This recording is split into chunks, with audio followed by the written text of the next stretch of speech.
இன்றைக்கி நம்ம பருப்பு வடை செய்ய போகிறோம். பருப்பு வடை செய்கிறதுக்கு 1 கப்பு கடலை பருப்பு நான் எடுத்துகிட்ருக்கேன். இதை நம்ம 4 மணி நேரம் ஊற வச்சுக்கலாம். ஊற வச்சு 4 ஹவர்ஸ் ஆகுது. இப்போ நம்ம அரைச்சிக்கலாம். அதுக்கு முன்னால் என்ன அரைக்கணும்னா 2 பச்சை மிளகா, ஒரு 4-5 பூண்டு, கொஞ்சம் இஞ்சி, சோம்பு, பெருங்காயம். இதை வந்து நம்ம மிக்ஸி ஜாரில் அரைச்சிக்கலாம். இது கூட ஒரு துண்டு பட்டை போட்டுக்கோங்க. ஸ்மெல் நல்லாயிருக்கும். பாருங்கள், இந்த மாதிரி குறை நல்லா அரைச்சாச்சு. இப்போ இதுக்கப்புறம் பருப்பு சேர்த்து அரைச்சிக்கலாம். இந்த கடலையை மிக்ஸி ஜாரில் போட்டாச்சுங்க. இப்போ அரைக்கலாம். அரைக்கிறதுக்கு முன்னால் ஒரு விஷயம் நான் உங்களுக்கு சொல்ல மறந்துட்டேன். ஒரு 4 ஸ்பூன் பச்சரிசி வந்து ஊற வச்சு இதில் ஆட் பண்ணோம். நான் அப்போயே உங்களுக்கு சொல்ல மறந்துட்டேன். நீங்கள் அதை ஊற வச்சுக்கோங்க. இப்போ நான் ஊற வச்சுருக்க பச்சரிசியை ஆட் பண்ணிக்கிறேன்.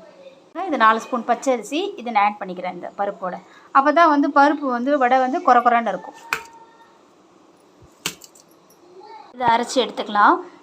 இந்த வடை மாவில் வெங்காயம் கட் பண்ணி வச்சுருக்கேன். இந்த வெங்காயத்தை நம்ம ஆட் பண்ணிக்கலாம். கொஞ்சம் புதினா, கருவேப்பிலை இதை கட் பண்ணி வச்சுருக்கேன். இதை நீங்கள் ஆட் பண்ணிக்கோங்க. ஸ்மெல் நல்லாயிருக்கும். தேவையான அளவு உப்பு. இதை நல்லா பிசைஞ்சுக்கோங்க. பாருங்கள், நான் உருண்டை பிடிச்சிட்ருக்கேன். இந்த சைஸில் நம்ம இதுக்கப்புறம் தட்டி போட வேண்டியதுதான் எண்ணெயில். எண்ணெய் வந்து நல்லா சிம்மில் வச்சு சூடு பண்ணணும். வடை நம்ம இப்படி தட்டிக்கலாம். எண்ணெய் காஞ்சிருச்சு, போட்டுக்கலாம்.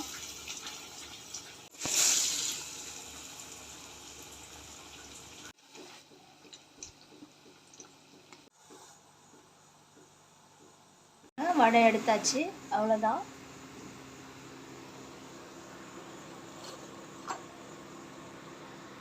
அவ்வளோதாங்க, வடை சுட்டாச்சு.